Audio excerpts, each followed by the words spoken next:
अस्सलाम वालेकुम दोस्तों, मैं हूँ SM फारूक सागरी बिलागर। ये कहते हैं ना कि वो आया है कि ये जो जंग होगी यहाँ पर यहूदियों और मुसलमानों की जंग होगी फ़लस्तीन के मामले पर ना, तो वो कह रहे थे कि 12 झंडे होंगे उनके, यानी कि जो यहूदी होंगे उनके जो सपोर्टर होंगे 12 झंडे होंगे और हर झंडे के नीचे 8,000 फ़ौज होगी, यानी तो 12 8 96,000 फ़ौज होगी ना कुल।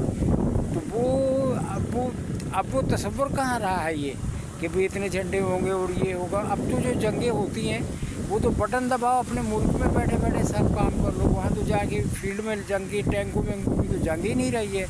तो वो अब ये जो है वो किस तरीके से, मतलब ऐसे अब हम उसको मान लें कि जो कहा जी 12 झंडे 12, चलो मान लिए 12 ममालिक है, लेकिन वो फ़ौजें आ रही हैं, ये आ रही, उनका तो तसव्वुर ही ख़त्म हो गया। मुझे तो ये लगता है कि कहीं पता नहीं ये भी कहानियाँ ना बनाई हों, ये मौलवी लोग उलमा इन्होंने बड़ी कहानियाँ बनाई हुई हैं इस किस्म की, ऐसे होगा वैसे होगा। अब ये बताओ क्या वो है कि घोड़े पे आए और जंग हो गई और ये हो गया। अब तो ये घर बैठे आप अपने इधर पाकिस्तान से बैठे, इधर क्या कहते हैं अमेरिका से बैठे, अब दुनिया में जितने मर्जी आप फेंक दे बम, तो वो तो ये जंगें हो गई हैं। ये तो तस्वुर ही फेल हो गया है कि ऐसी होगी वैसा होगा। वो 12 झंडे वगैरह वो सब कहानियाँ हो गई। वो हाँ वो जो क्या नाम है हमारे जो मतलब उमर फारूक थे और जो हजरत क्या नाम है ये सलाहुद्दीन अय्यूबी था इनके ज़माने में, लेकिन उस ज़माने में सलाहुद्दीन अय्यूबी के ज़माने में तो आते थे वो पूरे, यानी ये बादशाह आते थे, यानी फ्रांस जर्मनी और क्या कहते हैं ये जो इंग्लैंड वगैरह इनके बादशाह आते थे जो क़यादत करते थे। और क़यादत क्या है, जो इनके जो मजहबी होते थे ना, जो इनका है चर्च का मजहबी, वो आगे आगे होता था, वो दुआएं करता जाता था, यानी वो चीज़ वहाँ तक तो हो गई सही। लेकिन अब जो आखिरी जंग होनी है उसमें कहाँ ये तस्वुर है जी।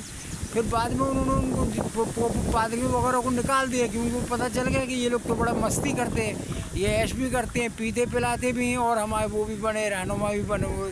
तो उन्होंने वो के मज़हब से उसको बिल्कुल अलग कर दिया सियासत से। उन्होंने नहीं, सियासत अलग है, मज़हब चर्च अलग है, चर्च को अलग कर दिया। तो अभी वो चर्च अलग ही है।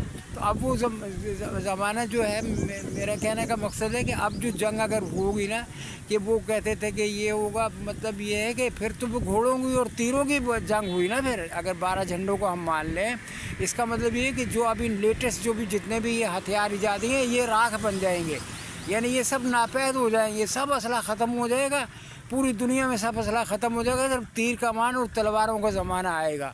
फिर ही वो 12 झंडे की वाली पेशन कोई पूरी होगी। क्या ख्याल है आप लोगों का?